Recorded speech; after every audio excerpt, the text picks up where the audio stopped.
¿A cuántos benefician, a cuántas personas beneficia realmente los anuncios del ministro Axel Kicillof con el tema de ganancias? Realmente la verdad que no se sabe y por eso están con nosotros dos economistas, dos especialistas, Ricardo Delgado, ¿qué tal? ¿Cómo estás? Y Fausto Espotorno. ¿Consiguieron al menos ustedes entender los anuncios del ministro de Economía que todavía no se plasmaron en papel, ¿no? Bueno, me parece, Andrés, que más allá de las cuestiones técnicas o de detalle, de reducir el impuesto, el impacto marginalmente del impuesto a las ganancias para aquellos que ganan entre 15 y 25 mil pesos, lo que hay que tener muy en claro es que el gobierno se resiste y se ha resistido y se va a seguir resistiendo hasta el final de su gestión a resolver en serio el problema del impuesto a las ganancias.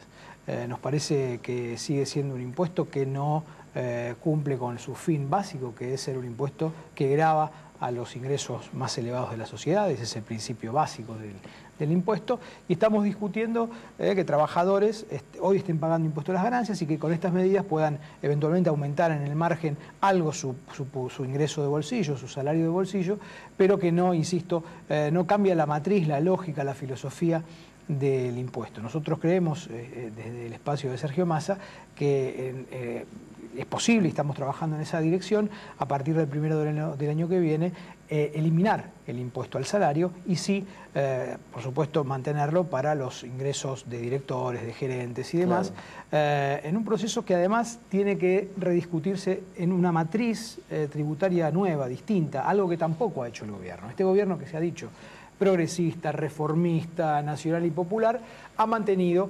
esquemas de caballo, de machinea, de estructuras tributarias de una Argentina que no es la Argentina actual y que no es la Argentina que nosotros queremos. Fausto.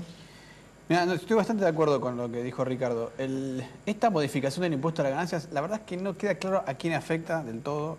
No queda claro. Por ejemplo, en el 2003 salió un decreto que hizo que toda la gente que ganaba menos de 15 mil pesos hasta el 2013 no pagara el impuesto a las ganancias. Con lo cual, aquellos que ganan entre 15 y 25 mil pesos, no sabemos realmente cuántos son, porque son todos los que ganaban menos de 15 mil pesos antes, pero no después del 2003, o sea, entre 2013 y 2014. Claro. Si entraste ahí ganando 14 mil, claro, por ahí entras dentro de este régimen. Porque ojo, que si hoy estás ganando 16 mil pesos y entras en la paritaria, por ahí terminás arriba de 20 mil, 23 mil pesos. Claro. Y si estás en 20 mil, seguramente no te va a alcanzar porque cuando aumenten el sueldo vas a estar en 26 mil. Con lo cual te diría que la verdad es que el grupo de gente que va a estar afectado por esto es bastante confuso. Además, teniendo en cuenta que el gobierno no publica datos de cuánta gente paga el impuesto de ganancias desde hace 3 años. Entonces tampoco sabemos bien esos números.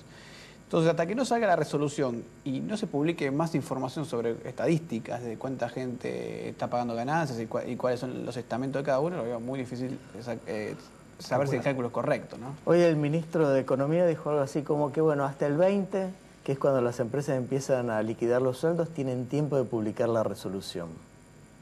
Me parece que forma parte de esta suerte de improvisación permanente a la que el equipo económico y el ministro Kicillof nos tiene acostumbrados, ¿no? Y cuando uno habla con la gente de Ricardo Echegaray, de la AFIP, te dicen, estamos tratando de adecuar las normativas a lo que dijo el ministro. ¿No se hablan entre ellos? Es que es un parche. A ver, todo el impuesto a la ganancia quedó un parche sobre otro parche sobre otro parche.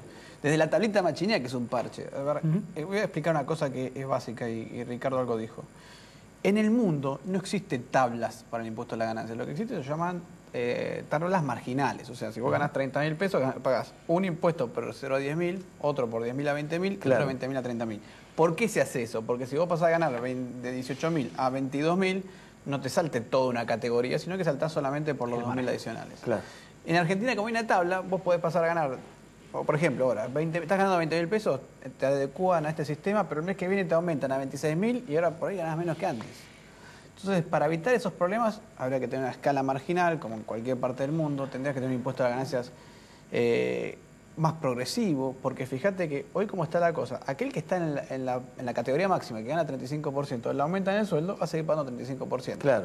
Aquel que está en 23.000, que está en la categoría la más baja, la segunda más baja, le van a aumentar el sueldo y va a saltar de categoría. Y ese va a pagar cada vez más impuestos. Entonces, dentro de las categorías... Entonces, no es justo, como dice el ministro. No es justo, exactamente. Claro que no lo es. Pero además, lo que tenemos que además entender es que la madre de todas estas discusiones tiene, digamos, un nombre muy claro, que es la inflación.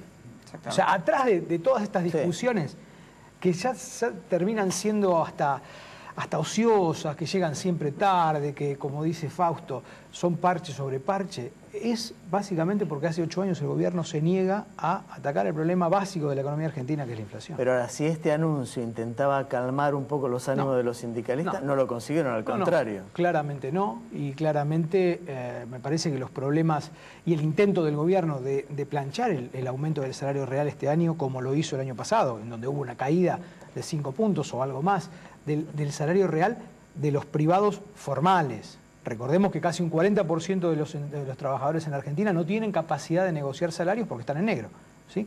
Esto, con lo cual la situación de ellos es aún peor. Me parece que el gobierno de vuelta está tratando de contener las subas salariales y de castigar al salario.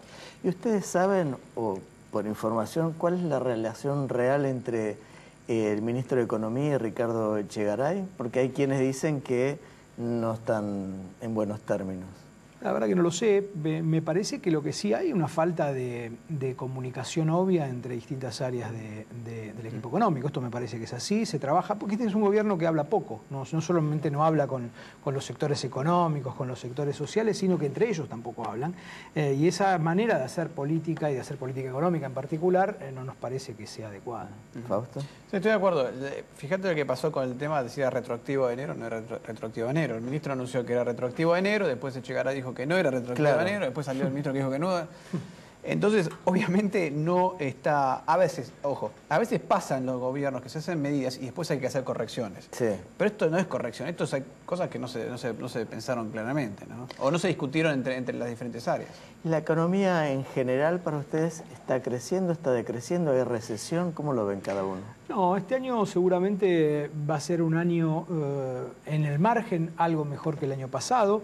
Cuando digo esto, quizá tenemos una caída de un punto del producto o terminamos empatados con el producto en cero, pero lo que importa es que la tendencia es la de una economía mediocre, de fondo de pozo, digamos, como se dice comúnmente, en donde no hay ningún estímulo, ni por el lado de la inversión, ni por el lado de las exportaciones, y ahora además, ni por el lado del consumo privado, que había sido un motor central.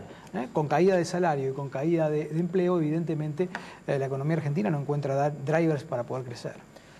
¿Fausto? Estoy totalmente de acuerdo. La economía argentina tuvo una caída en el primer trimestre del 2,1% en materia de actividad económica. Y cuando ves los números, lo que ves es una caída que se dio sobre todo en la mitad del año pasado y un estancamiento en el piso. Hubo una pequeña recuperación en el último trimestre del año pasado y a partir de ahí se quedó estancada en estos niveles. Y un dato que salió hoy, que es medio preocupante, es la caída de las ventas automotrices de 4%. Porque ya hay que tener en cuenta que el año pasado ya estábamos en caída en abril. Claro. Cuando estamos comparando abril de este año contra abril del año pasado, ya estamos comparando contra un mes muy malo como fue abril del año pasado. Y eso es un poco preocupante para mí porque lo que está indicando es que no hay esa recuperación que algunos estaban empezando a ver en el consumo. Ojo, es cierto que el consumo está andando un poquito mejor de lo que se esperaba, pero no es crecimiento, es un poquito mejor de lo que se esperaban generalmente caídas. Y lo que se está viendo es que subió un poquitito o está estancado en estos niveles, ¿no? Por último, ¿ustedes creen que el gobierno se va a retirar con, con bombas? ¿Bombas o campos minados? ¿O campos minados? Yo soy más de la idea de que el gobierno no va a dejar una bomba que explote el 11 de diciembre, porque para eso hay que hacer las cosas extremadamente bien y el gobierno no ha hecho las cosas para nada bien. Esto es un mecanismo de relojería muy fino. Pero sí, claramente, lo hablábamos antes de cámara con Fausto, evidentemente el gobierno va a dejar un campo minado en donde la experiencia, la capacidad de gestión de aquellos que han gobernado la Argentina en algún otro momento en materia económica es central para justamente tener una gobernabilidad hacia adelante. Sí, brevemente, una pregunta general para los dos que en el próximo bloque lo vamos a hablar en extenso con Gabriela Michetti, pero para los empresarios, los inversores que quieren venir al país en los próximos tiempos a invertir aquí. ¿Cómo reciben o cómo ven esto de la disputa entre el gobierno, por ejemplo, la Corte Suprema de Justicia, que piden hacerles estudios a los jueces? Mira, en realidad hay un tema clave. Esto para cualquier inversión, no estamos hablando de inversión financiera porque ahora estamos viendo que las acciones suben, pero es una cosa de traders en Nueva York. el tipo que viene a poner plata acá, a invertir, la seguridad jurídica es una cuestión que mira muchísimo, porque todos sus valores, todos sus activos y todo su proyecto depende de que se respete esa seguridad jurídica, de que se respeten esas leyes con las que él está trabajando. De hecho, simplemente para poner una planta, decir, bueno, voy a poner una planta que tiene que pagar tales impuestos, y si tengo algún problema, ¿cómo lo resuelvo? Bueno, todo eso se mira y se mira muchísimo. Yo te diría que está entre las 5 cosas que se mira a la hora de invertir en un país. El tema de la seguridad jurídica, más allá de todos los otros temas como burocracia para instalarse, cambios en las leyes, etcétera, ¿no? Pero es un tema importantísimo para mí. ¿Estás de acuerdo con eso? Sí, yo diría que de todos modos me parece que hay una ventana de oportunidad para que estas cosas cambien. No todos los candidatos van a plantear este tipo de presiones a la justicia, a los jueces de la Corte, y esto me parece que también se ve en el exterior y también se ve en aquellos argentinos que fugaron capitales de la Argentina, porque no nos olvidemos que una buena parte del financiamiento que la Argentina va a requerir y que va a tener seguramente los que sacaron dólares entre el 2007 y el 2011, que fueron casi 80.000 millones de dólares. Esto ya pasó. En la crisis de la convertibilidad a partir del 2000, cuando los argentinos empezaron a sacar dólares, luego a partir del 2002-2003, cuando vieron que las condiciones económicas habían cambiado, entraron nuevamente. Y eso va a volver a pasar. Y una parte, yo diría, sustancial de la oposición seguramente va a respetar una justicia independiente y una corte también independiente. Gracias a ambos. Muchas gracias. En el próximo bloque, esto es dentro de 2 minutos, 1 minuto y media, le vamos a preguntar a Gabriela Michetti si va a apoyar en las elecciones nacionales a Mauricio Macri.